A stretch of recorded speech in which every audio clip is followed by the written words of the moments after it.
Yung dahil malapit ang Valentine's, ito na pagkakataon nyo, pwede na kayo mamili rito ng inyong mga pambigay sa inyong mga kuliglig.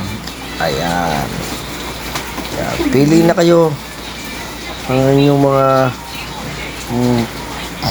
bulaklak na ibibigay niyan, yung naaangkop sa inyong mga kabit, mahal sa buhay. Ayan, lahat pwede na kayo kumuha dyan. Hala, kuha na kayo, libre yan.